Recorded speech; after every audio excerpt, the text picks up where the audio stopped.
நமக்கு நல்ல வருமானம் பண்ணுறதுக்கு ஒரு நல்ல ஒரு ஆப்பர்ச்சுனிட்டி தாங்க. பார்ட் டைமாக பண்ணுறவங்க சூப்பரில் பெஸ்ட்டுங்க இது. நம்ம ஷாப்புக்கு தேவையான கான்செப்ட்ஸ் ஆர்டர் பண்ணியிருந்தாங்க. ஒரு வழியாக நமக்கு வந்துருச்சுங்க. அதை நம்ம பைக்கில் கட்டிட்டு இடத்துக்கு வந்து கொண்டு வந்து சேர்த்துட்டு இதெல்லாம் பொறிக்கணும். அடுத்த ஸ்டேஜ் வந்து பார்த்திங்கன்னா வெயிலெல்லாம் காய வைக்கணுங்க. அந்த ப்ரொசீஜர் முன்னாடி நமக்கு இதில் ஒரு டிஷர்ட் ஆஃபர் கிடைக்குங்க. அந்த டிஷர்ட் கிடைக்குன்னு சொல்லிட்டு ஆவலாக ஓப்பன் பண்ணி பிரித்து கிடைக்குமா இல்லையா நீங்களே கெஸ்ட் பண்ணி பார்த்துட்டு சொல்லுங்கள். ஏன்னா ஏதோ ஒரு பாக்ஸில் தான் கிடைக்கும்.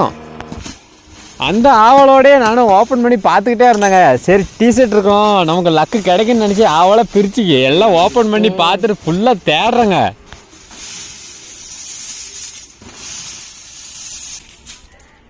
நானும் தடை பார்த்தேங்க, ஒன்றுமே இல்லைங்க.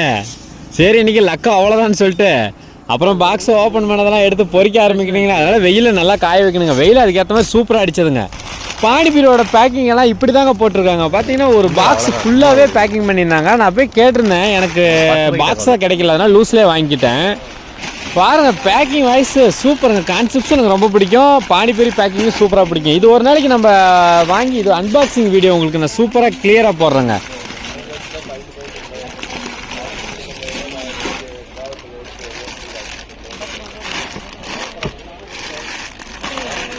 அப்புறம் நமக்கு எடுத்துகிட்டு முடிச்சிட்டாங்க. ஒரு பேக்கிங் மட்டும் உடஞ்சிருந்தது, அது அவங்ககிட்ட கம்ப்ளைண்ட் சொல்லிட்டாங்க. அப்புறமேட்டு இதையும் பொறிக்க ஆரம்பிச்சிட்டாங்க. பானிபூரி வந்து வெயிலில் பொரிச்சா வந்து பார்த்திங்கன்னா ரொம்ப உப்பும்.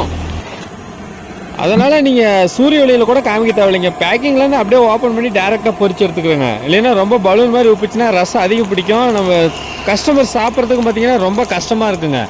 அதனால் பேக்கிங் உடச்சி அதையும் சீக்கிரமாக பொறிக்க ஆரம்பித்து குண்டா ஃபுல்லாக நப்பி பேக்கிங் பண்ணலான்னு சொல்லிட்டு ஒவ்வொரு வேலையை முடிக்க ஆரம்பிச்சிட்டாங்க.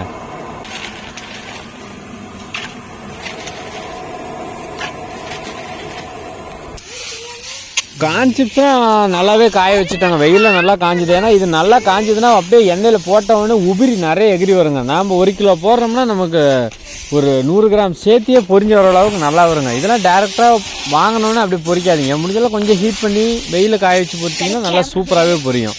அந்த ஒரு ஒர்க்கும் கரெக்டாக பண்ணிகிட்டே வந்தாங்க.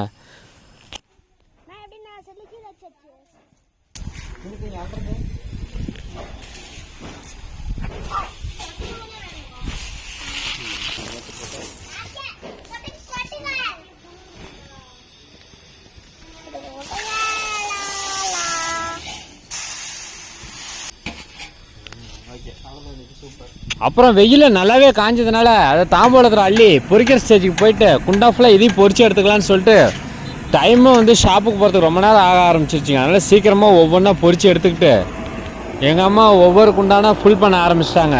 இது பார்த்தீங்கன்னா குண்டாவில் பொரித்து முடித்த உடனே வெயிலுக்கு நம்ம எண்ணெயில் ஹீட் பண்ணுறதுக்கு அதுக்கும் ரொம்ப ஹீட்டாக இருக்குங்க. கவரில் கொட்டிடக்கூடாதுங்க. அதனால் நல்லா காய வச்சுட்டு பொறுமையாக நீட்டாக அழகாக பேக்கிங் பண்ணுங்க. இல்லைன்னா அந்த ஒரு ஹீட்டுக்கு உடம்பு கெடுதல் ஆகுங்க. பிளாஸ்டிக் உருக்கும், அதனால் நிறைய கம்ப்ளைண்ட் ஆகுங்க. அதனால் நல்லா பொறுமையாக ரிலாக்ஸாக இது பண்ணிக்கணும். அதே மாதிரி வெயிலில் காய வைக்கும்போது புல் மேட்லலாம் வைக்கிறதுக்காக நிறைய பேர் கம்ப்ளைண்ட் சொன்னீங்க. அதெல்லாம் நான் கரெக்ட் பண்ணிக்கிட்டேங்க. இனிமேட்டு அது இல்லாமல் பார்த்துக்கிறேங்க.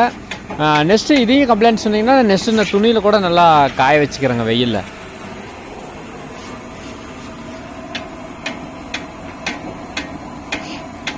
ஆனால் பரவாயில்லைங்க. ஆனால் ஒர்க்கு ரொம்ப கஷ்டமாக இருக்குங்க. ஆனாலும் நம்ம எந்தளவுக்கு ஹார்ட் ஒர்க் பண்ணாலும் ஒரு நாளைக்கு ப்ராஃபிட் ஒரு 500லேருந்து 1000 ப்ராஃபிட் பண்ணுற அளவுக்கு நம்ம பெஸ்ட்டாக பண்ணலாங்க.